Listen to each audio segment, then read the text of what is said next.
En esta ocasión hablaremos del impuesto de timbre. Para empezar, haremos un pequeño recuento histórico diciendo que el impuesto de timbre es uno de los más antiguos del mundo. Se suele mencionar su origen al tributo aplicado en Roma durante la época de Justiniano. En nuestro país quedó establecido después de la conquista y la colonia española y era una labor emprendida por una clase de hacendistas llamados los arbitristas, cuyos constantes esfuerzos se encaminaban a inventar planes y proyectos rentísticos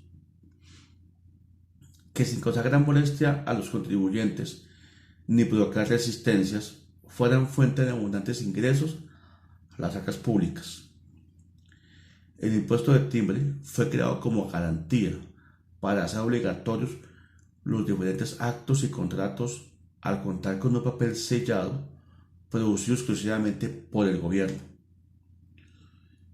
El impuesto de timbre en Colombia es en esencia un tributo documental, ya que recae sobre los documentos públicos o privados en los que se haga constar la constitución, existencia, modificación o extinción de obligaciones.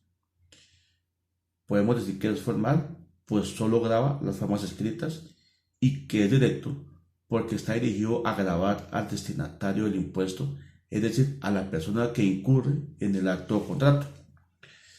En general, los hechos que generan este impuesto de timbre implican siempre el desplazamiento de riqueza de un sujeto a otro por medio de títulos, valores, contratos, etc.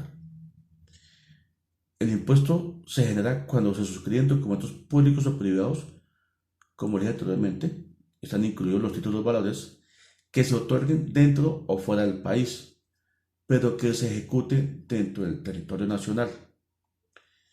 Sus elementos fundamentales son la existencia de un documento público o privado, que dentro de este documento exista una deuda o un crédito implícito dentro del mismo, que se especifique dónde deben ser pagadas obligaciones o deudas para poder cumplir con los requisitos que se establecieron, que dentro del documento se especifique el valor o cuantía y que incluya las partes, o sea, al deudor y al acreedor.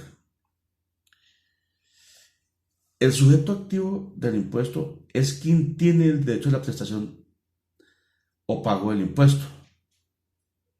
Para el impuesto del timbre, este sujeto activo es el Estado, con la representación de la DIAN, que es la Dirección de Aduanas e Impuestos Nacionales. El sujeto pasivo de este impuesto es todo aquel que en general deba pagar el impuesto. En nuestro caso de este impuesto de timbre es el contribuyente y el responsable o el agente retenedor, según sea el caso. El contribuyente es quien debe pagar directamente el impuesto por ser otorgante, girador, aceptante, emisor o suscriptor en los documentos timbrados, o cuando a su favor se expidan, otorguen o extiendan los mismos, o cuando realicen actuaciones o trámites grabados con el impuesto, y este impuesto abarca a las personas naturales, a las personas jurídicas y sus asimiladas, y a las entidades públicas no exceptuadas expresamente. Ahora, los responsables o agentes retenedores son aquellos que, sin tener carácter de contribuyentes, pero que la ley ha dispuesto que deben cumplir con la obligación de retención y pago del tributo por disposición expresa de la ley. De esta manera se equipara la calidad de responsable con la del agente de retención, lo que conlleva a que el agente de retención en el impuesto de timbre sea un sujeto pasivo jurídico.